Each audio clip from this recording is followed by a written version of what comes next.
Hi guys, I'm Isaac from Contender Bicycles here in Salt Lake City, Utah, and this is one of the newer bikes here in our store. It is the BMC Kaius. It is the newest addition to the BMC lineup right now, and it is their all-road gravel race bike.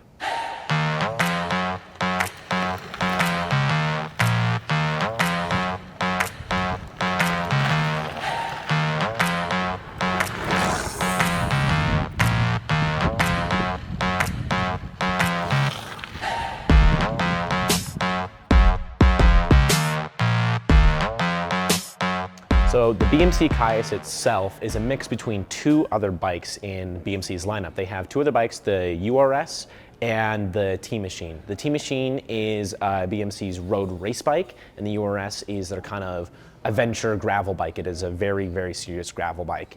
The Kaius kind of ends up being a mix between these two, with taking some features from both bikes and combining them, and also being smack dab in the middle of them and other features. For instance, the Teammachine, being a road race bike, is a very aggressive geometry, which the Kaius reflects in its stack height. The stack height is a measurement from the top of the head tube parallel, and then the line from the bottom bracket up, and where those two lines meet, which is about right here, that measurement right there in centimeters is your stack height. And the stack height of this bike and the Teammachine is the exact same. So having a gravel bike that has the exact same stack height as a road race bike is definitely showing that this is very meant to be like a race all-road bike. It is a very aggressive gravel bike in that nature.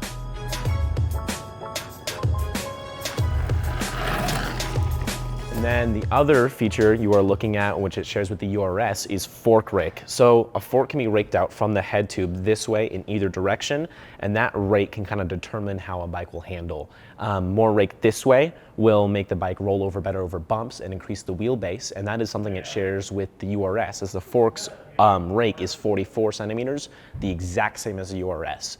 So by that, with the URS having the exact same fork rake and the Teammachine having the exact same stack height, it is exactly splitting the differences between those two bikes.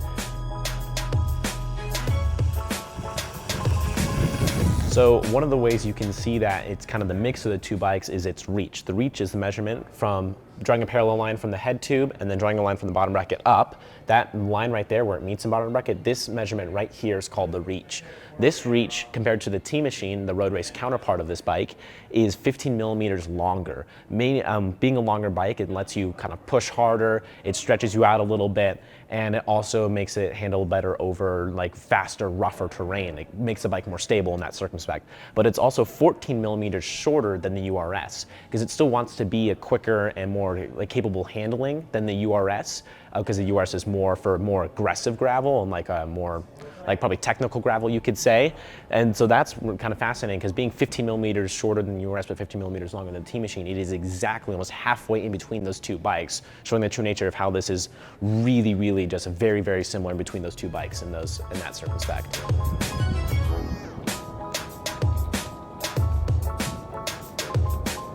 And now that we've talked about how this bike is very similar and like kind of in between its two bikes, it still is its own bike. And some of the ways it makes this bike itself is that how it's got very, very aggressive positioning, just like the Teammachine, that kind of makes it its own, because it's aggressive to win races. It is a aggressive bike for gravel races. That longer reach and a longer wheelbase on this by the increased fork rake than the Teammachine kind of lets you push harder on rough gravel roads.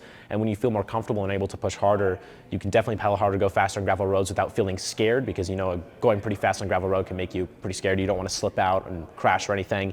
And having that longer wheelbase makes you feel more secure. Being able to push harder helps you achieve those race winning moments, tackle KOMs, push for your personal PRs and stuff like that on dirt.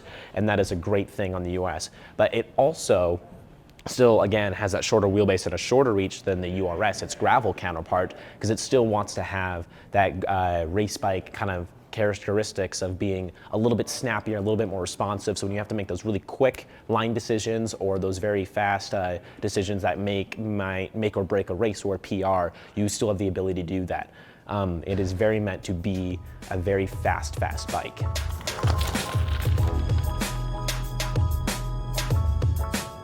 A key feature on the Kaius itself is the fully internalized cabling up here. Cabling goes from the shifter in underneath the bar and directly into the stem and down. So there's no cables to be seen, which first off gives this BMC a very, very clean look, and also lets it have an aerodynamic advantage, which is pretty cool on a gravel bike. You don't see a whole ton of aerodynamic advantages on bikes meant to go off-road or to be dirt oriented.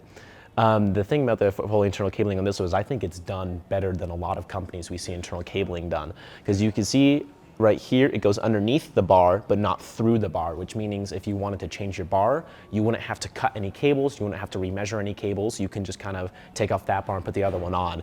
And same thing right here, this cable comes in and it goes underneath this plastic plate on the bottom of the stem instead of going through the stem. So same thing, if you wanted to change out your stem, you don't have to cut any cables or remove anything or recable the bike, which is awesome because that makes it more serviceable than some fully internalized cable bikes that go through the stem and the handlebar, like the Scott Gravel, bike, the Attic Gravel. And then with this internal cabling though, if you were looking for a bike that maybe has more cabling outwards to be more simplistic, I would recommend taking a look at the Santa Cruz Stigmata. That is another great option for a more simplistic gravel bike.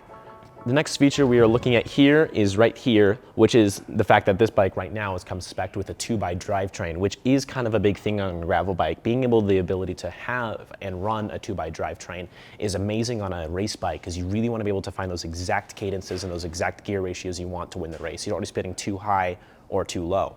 There are certain gravel bikes like the Open Wide, which we do carry here, which are 1x specific, which is great for maybe a more adventurous bike. But being a race gravel bike, the ability to run a 2x so you can get those little bit tighter cadences is a great feature we like to see. The other thing about this bike is that it has very wide tire clearance. The clearance on the front and the rear on this bike is 44C or 44 millimeters. And that's not some little spec too. Some companies will say they can run a 44, but that's only in like the right conditions. There can't be any mud or any snow or anything like that because it will get caught in the wheel. This can run a 44 with 6 millimeters on both sides. So it has a clearance for 44 and the clearance in case, let's say weather goes bad and things get muddy or snowy, you have the clearance to run a 44 and still clear the extra mud and snow as it's going around the tire. So it is a very big tire clearance on a race gravel bike. You'll see some race gravel bikes like the Cervelo Espiro, which only have clearance for a 41 to a 42C, or maybe the Time 80HX, which is a very all-road kind of style bike that only has clearance for a 38C. So being a bike that is supposed to be kind of a tarmac and gravel race slayer, but being able to run tires that wide is an amazing thing that we can see that bikes running tires that wide and in a kind of a race geometry. Another great feature on this bike is this rear wheel cutout right there. You can see that as the seat tube goes down, it kind of follows the curve of the rear wheel right there, and it continues that actually all the way down. You can't see it behind the chainring and the rear derailleur, but it is there. That cutout lets the rear wheel sit closer to the frame, which provides an aerodynamic advantage and lets you not provide as much power to maintain a flat speed on a flat surface, which is great. Also in descents, you pick up speed faster. Another thing in this back section right here is that these seat stays right here are dropped. So they don't go in line and meet up with the top tube, but they are dropped a little bit. That lets the seat tube itself flex a little bit. So when you're going very, very fast on maybe rougher gravel terrain, the seat tube will flex a little bit and provide you more comfort as a rider because all of that jostling sensation on that rough road isn't going into you. It's kind of getting removed and dampened by those drop chain stays. And the other reason why those are really, really great is that having them dropped and out of the way provides another, again, aerodynamic advantage over the rear wheel. And it also makes the rear end of your bike feel a little bit stiffer. So when you're out of the saddle and pedaling and sprinting, you're gonna feel more response out of your rear wheel with those drop seat stays. It makes the bike stiffer as a whole.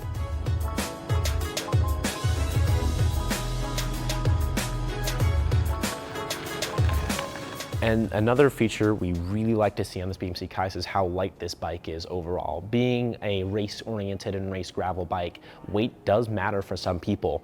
The frame itself, so the section right here, comes in at 910 grams, and then the fork uncut, so this one is cut to match the stem, but an uncut fork comes in at 400 grams. And then this frame and fork, along with the stem and bar combination and seat post of the nicest version, comes in at 1,780 grams total, or around 3.89 pounds, which is incredibly lightweight for a bike like this, because that means you could build this up with tires in this size, around 40C, to ride around just shy, a little bit below or above, depending on the components, of 16 pounds, which is incredibly light for a drop bar bike that is more dirt oriented. So this one right here is the Kaius 013. This is the base model of the range, and it is kind of the entry one to get you into the Kaius lineup. This one is $5,999 US and weighs in around 19.6 pounds. This one has an alloy handlebar with alloy stem, uses the SRAM Rival 12-speed drivetrain, which uses alloy cranks, and it's a little bit lower in cassette than the SRAM Force drivetrain you'll see, and the red drivetrain you'll see on the upper models, but it still shifts definitely super well. It's just a little bit heavier. And then this one has in-house made by BMC carbon wheels. They are heavier than the Zipp wheels that come on the other models, but they still are carbon wheels, which is really great to be seen on the entry-level model of this bike. They're called the CRD 400s, and they're kind of a mid-range carbon wheel. And then it is still, again, spec'd with the same Centenario tires that are across all models. This is the Kaius 012, which is in the middle of the BMC Kaius lineup and cost $8,999 and is around 18.3 pounds. It uses the SRAM Force 12-speed drivetrain, which is power meter ready, has carbon cranks, and is a decently lightweight, performance-oriented group set. It uses the 700C Zipp 303S rims, which are lighter than the wheels on the Kaius spec, lower than this, but a little bit heavier than the wheels on the bike upper from this, but they're deep, they're aerodynamic, they're super comfortable, they're one of Zipp's greatest gravel wheels. And then this one is spec'd with 44C Pirelli Centenario tires, which is the same tire across all models. This one also comes with a carbon bar from BMC, so it is their in-house made bar. Now there is a Kaius above this. It is called the Kaius 011. That one retails for around $11,999 US and weighs in around 16.3 pounds. We don't currently have that model available, but it will end up being a white frame with some green, like kind of neon greenish accents on it. It's a pretty cool bike. That one uses a 1x drivetrain, so not a 2x like this model, and it's the Kaius 3. It uses a 1x SRAM Red Explorer drivetrain. And the Zipp 303 Firecrest wheels. The 303 Firecrest wheels are a little bit more aerodynamic, using a sawtooth design, a little bit lighter than these wheels right here. And then it also uses the integrated one-piece carbon handlebar and stem unit from BMC. And that unit will be 36 centimeters at the top and will flare out near the bottom to be 42 centimeters at the bottom. And that is 36 centimeters flaring out to 42 across all size ranges, but that bar will also be painted and color matched to the frame. Now, my personal thoughts and feelings on the BMC Kaius, I think it's a very fast gravel bike. I think it's personally one of my favorite bikes in terms of like wanting to ride lots of tarmac, lots of gravel, go fast, get those PRs kind of thing. It is super aggressive geometry, which is great. Also, let's say you don't race a lot, but you ride a lot of road and you want to only do gravel occasionally, so you're riding like maybe 80% road to 20% gravel. This would be great for that because that aggressive geometry makes you feel more at home on the tarmac. I love the way they spec these bikes. All three of the levels are spec'd very well. Like the base level, I like the fact that even the base model version does come with carbon wheels, which will help with ride feel. I think it looks incredibly good with the internal cabling. I'm a big fan of that. I'm a big fan of the tire clearance. Some things I would like to nitpick on just a little bit is number one, the nomenclature. Calling it the Kaius 011, the 012, and the 013 is a little bit confusing. I would have liked to see maybe just get rid of the 01 and call it the 1, 2, and 3. I feel like that would have been a lot simpler.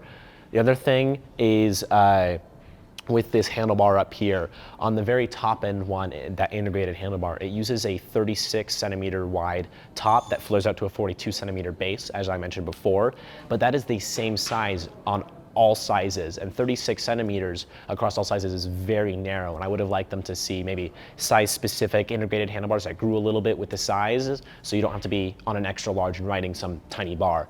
Though we will say there is an option to fix that. You could go back, let's say if you got the top end one, you could go back to just using the same alloy stem and then maybe like a nice carbon bar. So you could still have a nice carbon bar. It might not be as light as the integrated one, but you could get your fit correct.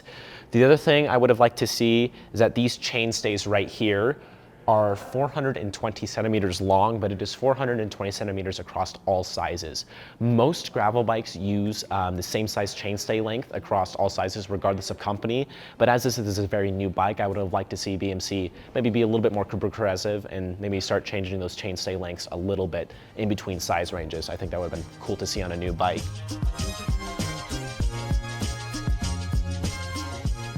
The other thing about this bike is that while it is a very long and like kind of aggressive positioning, that wouldn't be the greatest. Let's say you were going on a long touring ride or you want to go ride for maybe 8 hours plus, 7 hours plus. It wouldn't be the greatest for that circumspect. It's not really a gravel touring bike, it's more of a gravel race bike, and its position isn't great for that high-end stuff, that super long race, or those like super long rides. That is not really a con of the bike though, because that's not really what this bike is designed for, but if you were looking for a more touring bike, we would point you in another direction.